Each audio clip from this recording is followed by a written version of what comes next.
ഈ ഒരു വർഷം കണ്ടതിൽ വെച്ച് എന്നെ അത്യാവശ്യം നല്ലപോലെ സാറ്റിസ്ഫൈ ചെയ്ത് ഏത് മൂവിയാണെന്ന് ചോദിച്ചാൽ ആ ഒരു മൂവിക്ക് ഒരു ഉത്തരമേ ഉള്ളൂ. സോ ആ ഉത്തരം പറയുന്നതിന് മുന്നേ ക്രിസ്റ്റഫർ നോളാൻ മൂവീസൊക്കെ എനിക്ക് ഭയങ്കര ഇഷ്ടമാണ്. സോ എല്ലാ മൂവീസും അല്ല, ചില മൂവീസൊക്കെ എനിക്ക് മനസ്സിലായ മൂവീസൊക്കെ എനിക്ക് ഭയങ്കര ഇഷ്ടമാണ്. സോ ഒട്ടും മനസ്സിലാവാത്ത മൂവീസൊക്കെ ഞാൻ ഇങ്ങനെ മൊത്തം കണ്ടു തീർത്തിട്ടില്ല അങ്ങനത്തെ ഉള്ള മൂവീസ്. സോ പക്ഷേ ഏതെങ്കിലും ഒരു ഘടകം അതുപോലത്തെ മൂവീസിലൊക്കെ ഇമ്പ്രസ് ചെയ്യിപ്പിക്കും എന്നുള്ളതിൽ ഒരു തർക്കവുമില്ല. ദ ഒഡീസിയെക്കുറിച്ചാണ് പറയുന്നത്. ദ ഒഡീസി എന്ന് പറയുന്ന ഈ ഒരു സിനിമ ഏറ്റവും കൂടുതൽ ഇമ്പോർട്ടൻ്റ് ആവാൻ കാരണം ഇതിൻ്റെ ഒരു ടെറിഫിക് ആയിട്ടുള്ള, ഷോക്കിംഗ് ആയിട്ടുള്ള, ഗ്രിപ്പിംഗ് ആയിട്ടുള്ള ഫസ്റ്റ് ഹാഫാണ്. ട്രോജൻ യുദ്ധവും അതിനെക്കുറിച്ചുള്ള സംഭവങ്ങളും പറയുമ്പോഴത്തേക്കും അതിൽ ഒരു കുറവും വരാൻ പാടില്ല എന്ന് നോളാൻ ആദ്യമേ ചിന്തിച്ച് കാണണം. അതുകൊണ്ടാണ് വെച്ചിരിക്കുന്ന ഫ്രെയിംസും പറഞ്ഞിരിക്കുന്ന ഡയലോഗ്സും ഹിന്ദു മിത്തോളജിയിൽ എടുത്തിരിക്കുന്ന കുറേ ട്രൈറ്റ്സും കാര്യങ്ങളൊക്കെ ആണെങ്കിലും എല്ലാം നമ്മളെ ഇമ്പ്രസ് ചെയ്യിപ്പിക്കുന്നത്. അതിൻ്റെ കൂടെ തന്നെ ഷോക്കിംഗ് ചെയ്യുന്ന ചില സീക്വൻസസ് ഒക്കെ വരുന്നുണ്ട്. അതും അവർ എത്തേണ്ടടുത്ത് തന്നെ, ലാൻഡ് ചെയ്യേണ്ടടുത്ത് തന്നെ എത്തിയിട്ടുണ്ട് എന്നുള്ളത് ഈ ഒരു സിനിമയുടെ ഹൈലൈറ്റാണ്. സോ നമ്മൾ കണ്ണിമ വെട്ടാതെ ഇരുന്ന് കണ്ടു എന്നുള്ളതാണ് ഈ ഒരു സിനിമയുടെ ഫസ്റ്റ് ഹാഫിൻ്റെ ഏറ്റവും വലിയൊരു പ്രത്യേകത. സെക്കൻഡ് ഹാഫ് മോശമാണെന്നല്ല, സെക്കൻഡ് ഹാഫ് അത്യാവശ്യം നല്ലപോലെ തന്നെ ചെയ്തിട്ടുണ്ട്. പക്ഷേ ഫസ്റ്റ് ഹാഫ് എടുത്തു വെച്ച ആ ഒരു രീതി, ആ ഒരു ഫ്രെയിംസ്, ആ ഒരു സിനിമാറ്റോഗ്രഫി, ആ ഒരു സൗണ്ട് മിക്സിങ്, ആ ഒരു BGM, വരേണ്ടടത്തെല്ലാം BGMഉം സൗണ്ട് മിക്സിങ്ങും ആ ഒരു സിനിമാറ്റോഗ്രഫി എല്ലാം ടോപ്പ് നോച്ച് ആയിരുന്നു. അത് ഈ ഒരു സിനിമയുടെ മെയിൻ ഹൈലൈറ്റ് ആണ്. സോ ഒരു റൈറ്റിംഗ് പാർട്ടാണെങ്കിലും ഈ ഒരു മെയിൻലി ഹിന്ദു മിത്തോളജി ഒരു സംഭവങ്ങൾ കുറച്ച് ഡീറ്റെയിൽ ആയിട്ട് പറയുന്ന വേറൊരു വീഡിയോ ചെയ്യാം.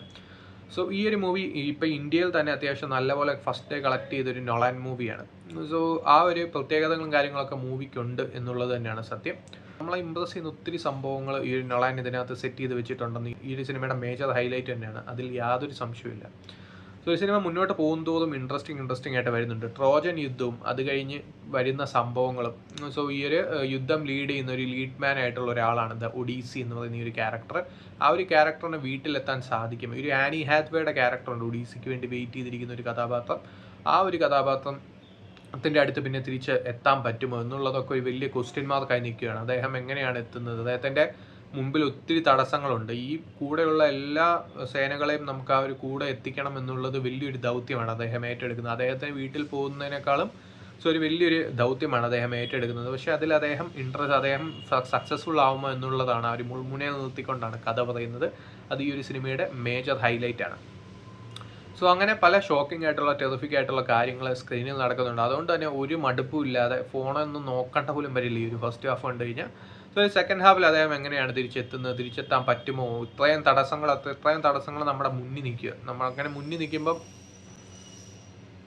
നിൽക്കുമ്പോൾ നമ്മുടെ ഡിസിഷൻ മേക്കിംഗ്, നമ്മുടെ കാര്യങ്ങൾ, നമുക്കൊക്കെ എങ്ങനെയൊക്കെയാണ് ഡിസിഷൻ എടുക്കാൻ പറ്റുന്നത്, അദ്ദേഹം എങ്ങനെയാണ് അതിൽ സക്സസ്ഫുൾ ആവുമോ ഇല്ലയോ എന്നുള്ളതൊക്കെ അത്യാവശ്യം നല്ല ഇൻട്രസ്റ്റിംഗ് ആയിട്ടാണ് നോളാൻ ഈ ഒരു സിനിമയിൽ പ്രസൻറ്റ് ചെയ്തിരിക്കുന്നത്.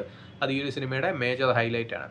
സോ നല്ല കുറേ ഡയലോഗ്സ് ഉണ്ട് ഈ ഒരു മൂവിയിൽ. സോ അത് അത്യാവശ്യം നല്ല രീതിയിൽ വർക്കൗട്ട് ആയിട്ടുണ്ട്. പിന്നെ ഹിന്ദു മിത്തോളജിയിൽ വന്ന റെഫറൻസസും കാര്യങ്ങളും ഒക്കെ തന്നെ വളരെ കിഡിലനായിട്ട് ലാൻഡ് ചെയ്തിട്ടുണ്ട്. അതൊരു സിനിമയുടെ മേജർ ഹൈലൈറ്റ് ആണ്. സോ താല്പര്യമുള്ളത് തിയേറ്ററിൽ പോയി തന്നെ കാണുക, കണ്ടിട്ട് നിങ്ങളുടെ അഭിപ്രായം പറയുക.